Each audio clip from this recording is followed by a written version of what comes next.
이재명 대통령은 사업장 체불 근로감독 강화와 관련해 임금 체불 사건의 신속한 해결을 위한 근로감독 절차의 개선을 지시했습니다. 현재는 노동자가 임금 체불을 신고할 경우 근로감독관이 해당 사업장 전체가 아니라 신고자 개인의 사건을 조사, 감독하기 때문에 신고자 외의 임금체불 피해자를 추가로 파악하는 절차가 사실상 없었습니다. 이에 이 대통령은 앞으로 임금체불 사건이 신고되면 해당 사업장의 다른 임금체불 여부를 전수조사하라는 등의 전반적인 감독 방안을 마련하라 지시했습니다. 노동자가 일을 하고도 임금을 받지 못하는 억울한 일이 생겨서는 안 된다며 감독 방식 전환에 더 많은 인력이 필요하다면 근로감독관을 늘려서라도 행정 방식을 개선할 것을 더불어 지시했습니다. 이상입니다. 혹시 현황 관련 질의 있어도 받겠습니다. 네. 따로 질문 있으실까요? 네. 저 뒤에 분. 네. 네. 뉴스공장의 박현범 기자입니다. 장동혁 대표가 아침에 최고위에서 이제 지금 대한민국은 대통령이 보이지 않고 특검만 보인다라고 비판을 했고, 이재명 대통령이 어떤 역할을 할 준비가 되어 있지 않으면 이번 만남은 쇼에 불과하다라고 한 뒤에 오찬 회동에서도 이재명 대통령께 거부권을 써서라도 특검 연장이나 특별재판부 설치를 막아달라는 취지로 얘기를 했는데, 대통령께서는 이와 관련해서 어떤 대답을 내놓으셨는지, 그리고 어떤 입장이신지 좀 궁금합니다. 네, 일단 제가 그 자리에 배석을 하지 않았기 때문에 정확한 어떤 말이 오갔는지에 대해서 말씀을 축자적으로 전해드리기는 어렵습니다, 일단.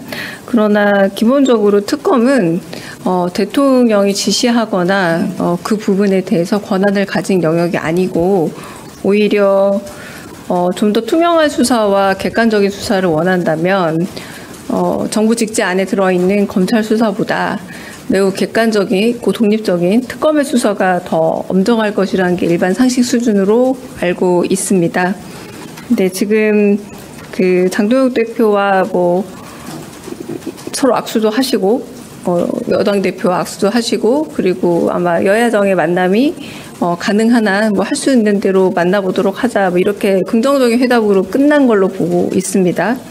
그러나 이런 요구는 조금 제 생각에 그렇게 대통령에게 요구할 수 있는 사안은 아니지 않을까라는 제 판단을 말씀드리는 걸로 가름합니다. 네. 저기 뒤에 먼저 손 드셔가지고요. 네.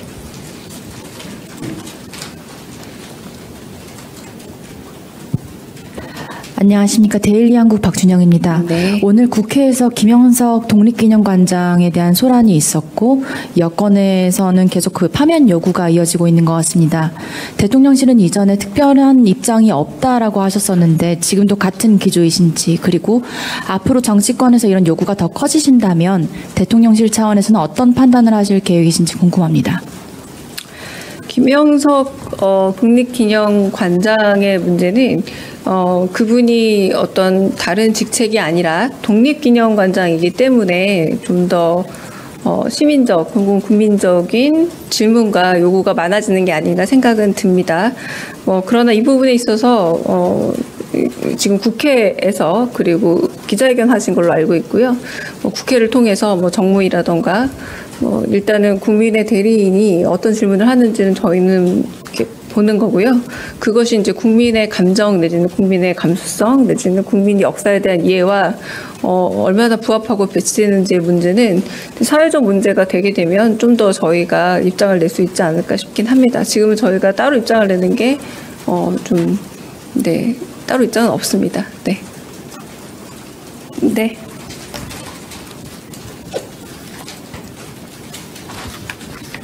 네, 대변인님, 아시아경제 송승섭 기자입니다.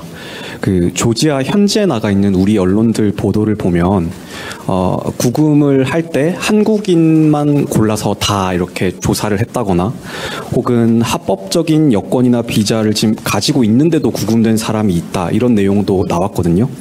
지금 대통령실 차원에서 좀 구금 절차나 당사자와 관련한 사실관계를 좀 어디까지 파악하고 있는지 혹은 됐으면 좀 언론에 공개해 주실 수 있는 게 있는지 궁금합니다. 네, 사실 여부는 좀 더 파악을 해봐야 되지 않을까라는 생각이 들고요. 뭐 저희 안보실과 정책실 그리고 대통령실 차원에서도 외교부와 함께 우리 국민들의 문제이기 때문에 최선을 다해서 관심을 갖고 어제 강훈식 실장께서 말씀하신 정도의 진척이 있었던 걸로 알고요. 남아있는 행정명령 절차라던가 혹은 전세기가 뭐 어느 요일에 정확하게 돌아올 것이냐 갈 것이냐 이런 문제들은 좀 더 구체적인 실질적인 그 움직임이기 때문에 아직 그 부분에 대해서 세세하게 말씀드리기는 좀 어렵지만 이 부분에 대해서는 좀 사실 여부에 대한 검토가 필요하지 않을까 싶어서 좀 검토해보는 방향으로 보고를 받아야 되지 않을까 싶고요. 그리고 이 부분에 대해서는 저희보다는 외교부가 좀 더 정확한 정보를 갖고 있다고 말씀드릴 수 있습니다. 외교부에 좀 더 정확한 정보를 여쭤보는 게 가장 낫습니다. 네. 네. 그 연관되어서 좀 더 여쭤보려고 하는데요. 이 조지아 문제뿐만 아니라 지금 사실은 여러 지역에 우리 기업들이 이제 진출할 예정이고 이미 진출해 있는 지역도 있는데요. 텍사스 같은 경우에도 어스틴에서 똑같은 문제가 좀 발생할 가능성이 있다라는 지적도 나오고 있습니다. 핵심은 비자 문제인데요. 우리나라를 제외한 다른 6개 국가 정도는 특별한 비자 협정을 맺어서 관련된 인원들의 상주하는 것이 문제가 없는데 우리는 한미동맹임에도 불구하고 특별한 비자 협정을 갖지 않는 것에 대하여 대통령실은 어떤 판단과 입장을 갖고 있는지 좀 여쭤보고 싶습니다. 네, 그 부분도 어제 강훈식 실장 말 중에 들어가 있었던 걸로 알고 있는데요. 뭐 비자 문제에 있어서 좀 더 합리적 쿼터 문제라던가 내지는 뭐 새로운 비자까지도 좀 논의해봐야 되는 것 아니냐라고 얘기를 했었던 부분이 있고 이 부분도 주무부처는 일단 외교부이기 때문에 외교부를 통해서 이 논의들은 진행되지 않을까 싶습니다. 방금 말씀하신 것처럼 다양한 부분에 있어서 국민들이 갖고 있는 불편한 감정과 그리고 약간의 불안함 그리고 불만들 이런 부분에 대해서 충분히 인지하고 있고요. 그 부분에 있어서 한미동맹을 잘 견고히 유지해 가면서도 그런 말씀하신 그런 좀 편치 않았던 감정들에 대해서도 충분히 고려하고 있다라고만 말씀을 드리겠습니다. 네. 네, 김재경 의장님.